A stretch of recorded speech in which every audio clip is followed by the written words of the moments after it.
राधे राधे मित्रों, मैं अंकित आप सभी लोगों का आपके अपने चैनल में हार्दिक स्वागत करता हूं, अभिनंदन करता हूं। तो दोस्तों, आज आपके सामने फिर से प्रस्तुत हूं।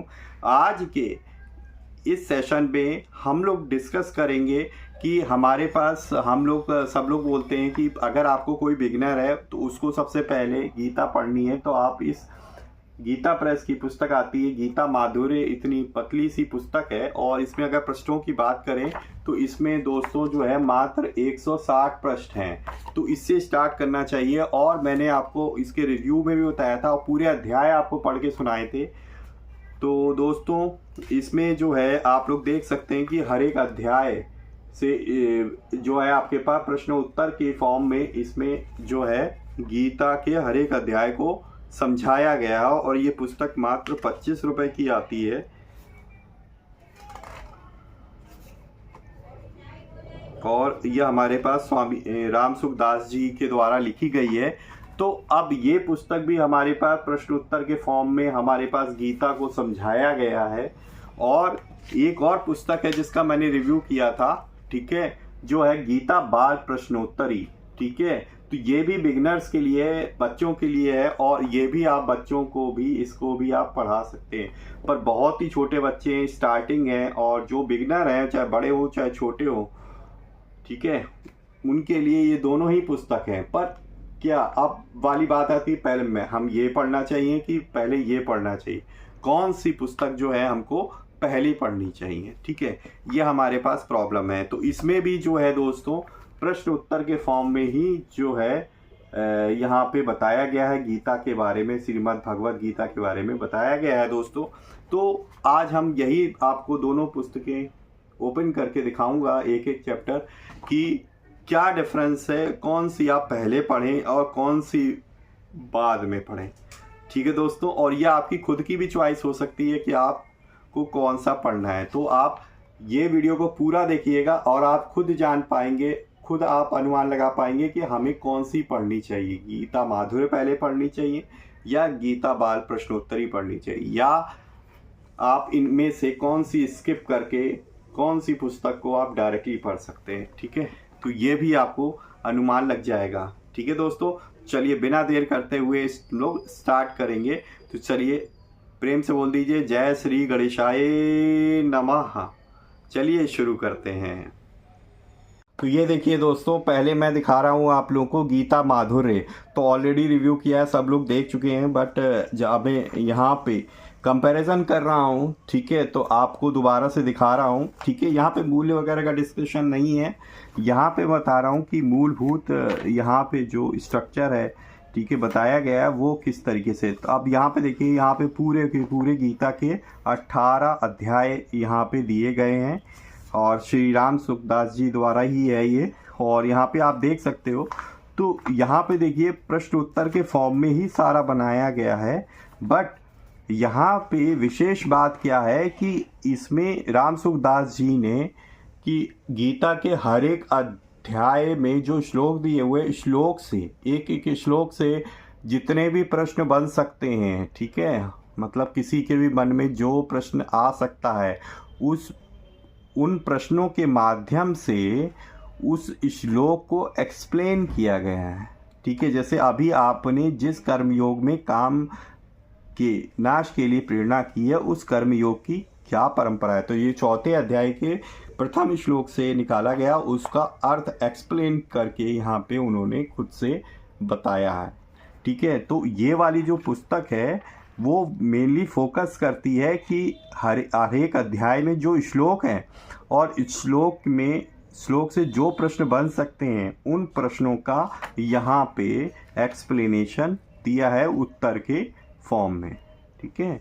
तो ये प्रश्न उत्तर जो हैं वो आपके पास श्लोक से प्रश्न निकले हैं और उनके अर्थ को उत्तर के फॉर्म में एक्सप्लेन किया है। मतलब एक श्लोक से जितने भी प्रश्न बन सकते हैं उन प्रश्नों का यहाँ पे समावेश किया है और फिर उनको उत्तर दिया है एक्सप्लेन, मतलब पूरी व्याख्या के साथ, ठीक है। तो ये पुस्तक थी। दूसरी हमारे पास यहाँ पे है गीता बाल प्रश्नोत्तरी। इसका जो कोड है वो 388 है, ठीक है, आपके नॉलेज के लिए बता देता हूँ। गीता बाल प्रश्नोत्तरी, इसका जो कोड है वो 2356। इसका दोनों का रिव्यू कर चुका हूँ मैं। तो यहाँ पे अगर हम बात करें तो 10 रुपये की आती है, ठीक है। मूल्य को हम साइड में रखते हैं, ठीक है।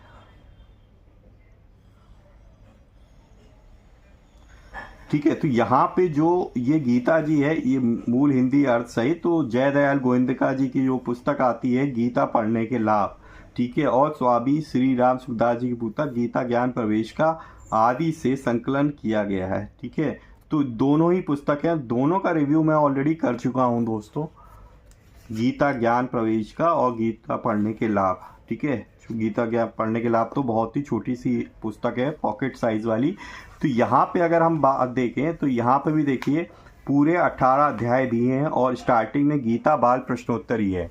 तो यहाँ पे भी प्रश्नोत्तर के फॉर्म में है। अब आप कहेंगे कि दोनों ही प्रश्नोत्तर के फॉर्म में है, ठीक है। तो एक्चुअली में देखा जाए तो ये वाली जो पुस्तक है, मान लो ये 5वां अध्याय है, ठीक है। तो यहाँ पे कोई श्लोक से जो प्रश्न बन रहे हैं उनका अर्थ नहीं दिया हुआ है। उस अध्याय से जो भी जनरल क्वेश्चंस बन के निकल रहे हैं उन जनरल क्वेश्चन का आंसर दिए। कैसे? देखिए, गीता के 5वें अध्याय का नाम क्या है और उसमें कितने श्लोक हैं। तो गीता के 5वें अध्याय का नाम कर्म संन्यास योग है, जिसमें इसमें 29 श्लोक है। जैसे आप क्लास में पढ़ते हो, तो जब आप क्लास में पढ़ने जाते हो तो क्लास में आप कोई भी चैप्टर पढ़ते हो तो या हिंदी की कोई स्टोरी आप पढ़ रहे हो, इंग्लिश में कोई स्टोरी पढ़ रहे हो, तो उससे जितने क्वेश्चन बन सकते हैं वो आपके पास प्रश्नोत्तर के फॉर्म में होते हैं और वही आपको जो है एग्जाम में भी पूछे जाते हैं। तो उसी तरीके से मान लो गीता का 5वां अध्याय है, उससे कौन कौन से प्रश्न बन सकते हैं, ठीक है।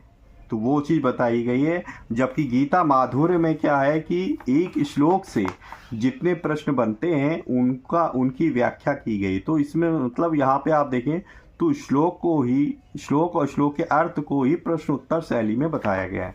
यहाँ पे श्लोक का कहीं से कोई अता पता नहीं है। जनरल क्वेश्चन अध्याय से जितने बन सकते हैं वो यहाँ पे बताया गया है, ठीक है। गीता के 5वें अध्याय में कितने उवाच हैं? गीता के 5वें अध्याय में कुल 2 उवाच है, अर्जुन का 1 और श्री कृष्ण का 1 उवाच है। गीता दर्पण के आधार पर 5वें अध्याय में भगवान किस रूप में प्रकट हुए? तो भगवान जो है सर्वलोक महेश्वर के रूप में। 5वें अध्याय का सार क्या है? मनुष्य को अनुकूल प्रतिकूल परिस्थितियों के आने पर सुखी दुखी नहीं होना चाहिए, क्योंकि इनसे सुखी दुखी होने वाला मनुष्य संसार से ऊंचा उठकर परम आनंद का अनुभव नहीं प्राप्त कर सकता, ठीक है। अब ये गीता के 5वें श्लोक में किसने कितने श्लोक बोले हैं? तो गीता के 5वें अध्याय में अर्जुन ने 1 और भगवान ने 28 श्लोक बोले हैं। तो अब ये देखिए जनरल प्रश्न है कि नहीं है ना। अब यहाँ पे देखिए सांख्य योग और कर्म योग के साधन का प्रकार बताया गया है, ठीक है। अब यहाँ पे गीता के 5वें अध्याय में श्लोक संख्या 7 से 12 के मध्य क्या वर्णन है? तो यहाँ पे सांख्य योग कर्म योग के साधन बताया गया है। गीता के 5वें अध्याय में श्लोक संख्या 13-26 के मध्य किस चीज का वर्णन है? तो यहाँ पे फल सहित सांख्य योग का विषयक है।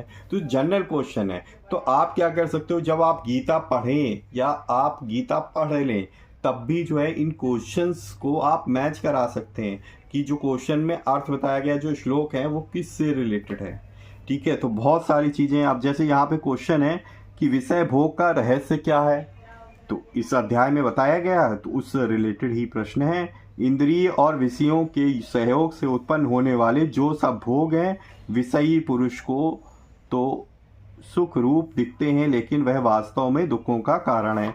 अब 5वां अध्याय ही हम यहाँ पे लेके चलते हैं और 5वां अध्याय में आपको हम बताते हैं, ठीक। अब यहाँ पे देखिए 5वां अध्याय, अर्जुन बोले, हे श्री कृष्ण, कभी तो आप कर्मों के त्याग की अर्थात सांख्य योग की प्रशंसा करते हैं और कभी कर्म योग की, अतः इन दोनों साधनों में से निश्चित कल्याणकारक हो वह मेरे लिखे। ये देखिए सांख्य योग भी बताया था और कर्म योग भी, देखिए उसी से रिलेटेड प्रश्न आ गया ना।